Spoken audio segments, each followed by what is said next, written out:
Welcome to a hopefully it's gonna be like a 50-minute-ish video, I reckon, going over 10.1.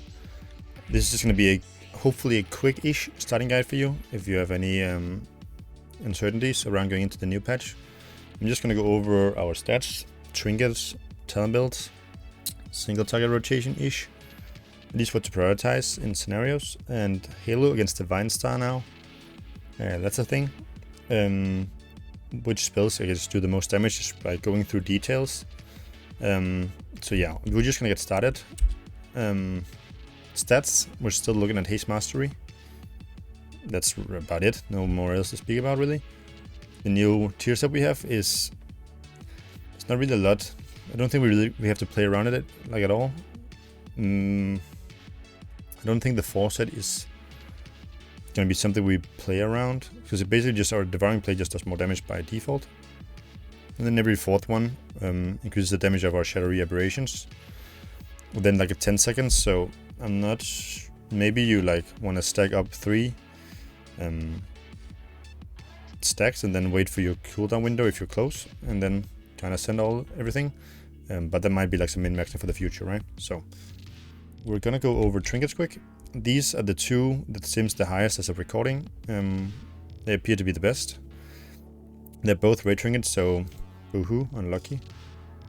If you want to look for a 3rd option at least, this one is farmable in Mythic Plus from, I think it's Neltharius Lair.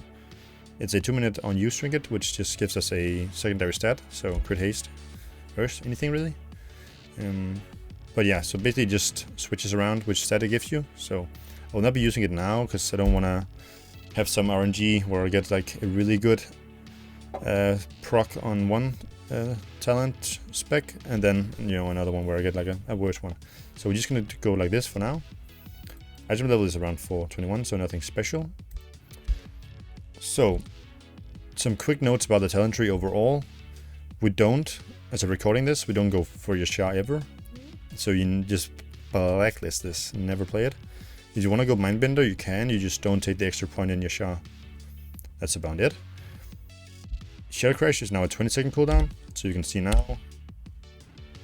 Boom. So 20 seconds dots and like a 16-second cooldown because of the travel time and everything, right? So that's at least a nice. It's still a little bit annoying sometimes in Mythic Plus because you have pulls where when they're almost dying, there's let's say they have 20% HP left, and you don't want to Shadow Crash because then you're not going to have it for the next pull you go into, so you're still going to run into the scenario of you having to read out everything. But yeah, so it's not perfect, but it's better. But I would still like one more charge, or at least maybe make the circle bigger, because a lot of the time I'm also waiting for the tank to because now everything is centered around Shadow Crash. So now you often find yourself waiting for the tank to probably group stuff. So it is what it is. And we have Mind Spike replaces Mind Flay now, so you only have either Mind Spike or Mind Flay, but you actually only have Mind Spike at the time recording, because it just sims way higher at around upwards of 4%. So you basically always play Mind Spike with Mind Melt. Nothing really to discuss at the time of recording again. That's just how it is. I do enjoy Void Eruption more. It is for higher keys, I believe, for sure. Because it scales off the higher the key level, basically, because you want to make sure that you never use Void Eruption and it's still running when the pack is dead. So until you start hitting higher keys, or people do lower damage, I think Void Eruption is subpar until you hit higher keys, for sure. But that's just how it is. I do enjoy this build the most though. I think 3 idols feels very good. And for now, again, at the time recording, you always kind of pick Yoxeron and Cthulhu, because you always want Void Torrent. At least from the fluidity of the game. It feels way better having this, because just for the insanity generation and the damage.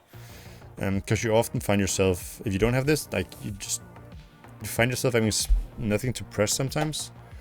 But with this, you always have at least something to press, and it's only on a 30-second cooldown, because it's 45 now, I think, on PTR, and then you have this talent which reduces it by 15 seconds, so it's going to be around a 30-second cooldown, right?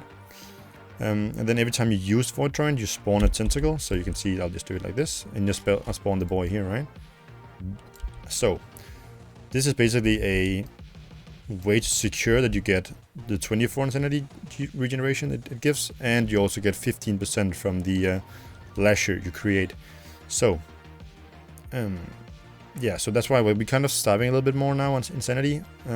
So this is why it kind of feels necessary, and just also increases the fluidity of the gameplay. And the reason for your waste basic now is that they made a lot of bug fixes to it, so it scales of mastery, it scales of even void form or shadow form, and even I think of void form as well when you go in like void eruption. So it's just they just fixed a lot of bugs, and it's just very good now. So for now, you just always pick these two. So yeah, I will go over the rotation to the best of my ability, and just kind of go over the details after of which spell does the most damage, so you can see for yourself, so you kind of know what spell you need to prioritize for doing the best damage. The reason for that is that since we can't mind sear anymore, you need to do the best single attack rotation you can, because that's gonna kind of scale with Psychic Link. So if you press the wrong spells while cleaving off things, you're just gonna do less damage overall. So that's why you kind of need to know the rotation somewhat. So, and the last note will be Divine Star against Halo. Since we lost Surge of Darkness out here, so where we have like insta-procs with Mind Spike, we don't have that anymore. We don't really have a lot of spells to cast while moving, so Divine Star kind of fills the gap. It does fine damage, like when you have dots on the target, it does around 10k per hit. And generates 6 insanity, whereas Halo generates 10 on a 40-second cooldown, so it's gonna be like our failure movement spell. Feels fine to play. It's better than the alternative of having Halo for sure. So I'm just gonna go over how you open up with this build. So you just Shadow Crash, you do twice Mind Blast, then you go Shadow Fiend, Void Eruption, and PI, and then you just kind of do your single attack rotation. You want to make sure you don't press Void Torrent when Mind Blast and Void Bolt's on cooldown. That's kind of important. That's like the only gimmick really to it. So open like this, double Mind Blast, Shadow Fiend, Void Eruption, PI, and then you make sure you get Divine Plague on the target. So now I can Void Torrent because Mind Blast and Void Bolt is on CD. So now you just kind of do your single attack rotation. You don't want to overcap on Mind Spike procs. So make sure that you don't have, when you have two, you just don't Devouring Plague at least. You can press everything else, but just don't Devouring Plague until you at least send one of them away. So I'm just going to do this for like a small minute. Just to give you an idea, I will do a Shadow with Death now once, but it's kind of unfair to use it more than that because the dummies here are on like 0 HP basically, right? So that should be, this is around like a 1 minute mark, so it's fine. So like around 260, 70-ish, depending on like always RNG and luck and everything, right? And crits, so it is what it is. So I'm just gonna wait for the dodge to fall off, and after this I will show the Mindbender build that I've been running. So yeah, just to go over the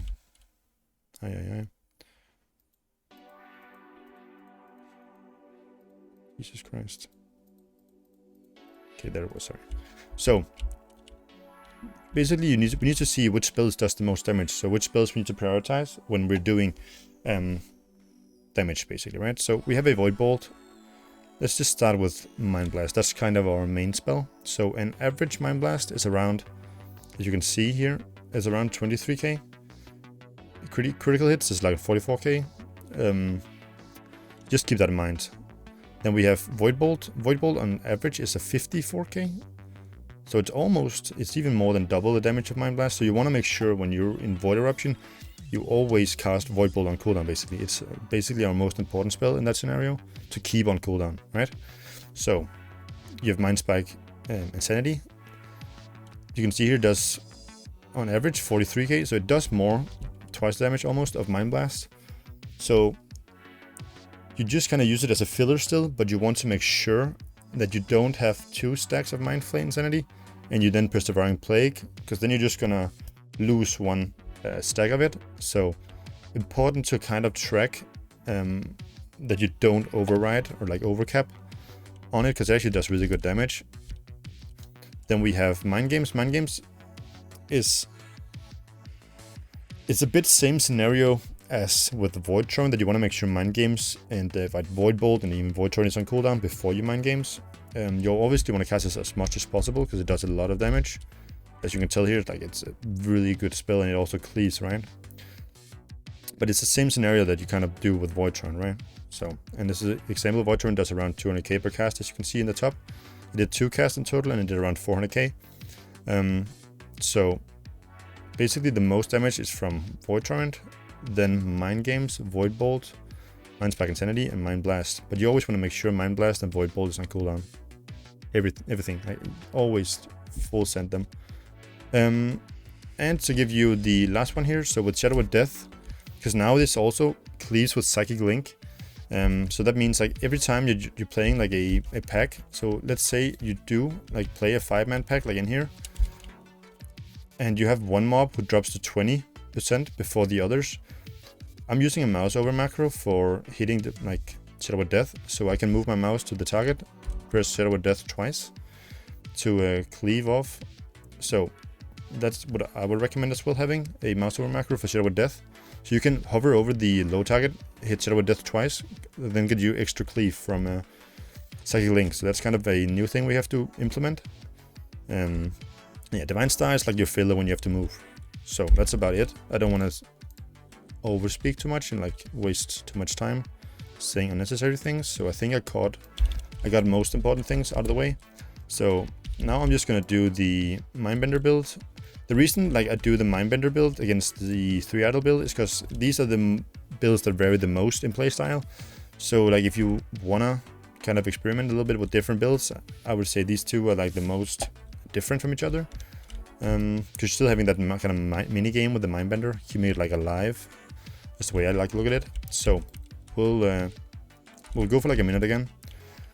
Look at the damage quick, and then I will probably end the video. So I open with Shadow Crash, open with Mindbender. Now you just want to kind of Dark Ascension immediately and not press 2 Mind Blast, because you don't have Void Eruption. So Void Eruption kind of gives you 2 new. So now I want to make sure I'm Mind Spike before I use another Divine Plague. That's it. Basically you want to make sure that you have Divine Plague on the target always.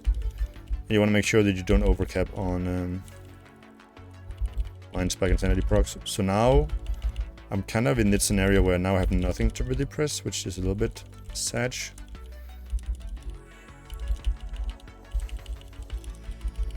Maybe I did play it a little bit wrong.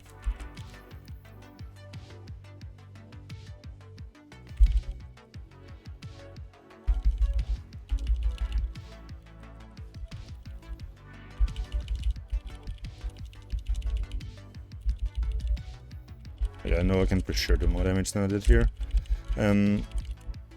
Alright, so that's like a minute ish. You need to think about before, obviously, like, yeah, the damage might be lower here, but now I have like another set of 1 minute ready. Whereas with the other build, you obviously won't have another set of 1 minute going, so this will be able to like maintain this around the same damage, I reckon.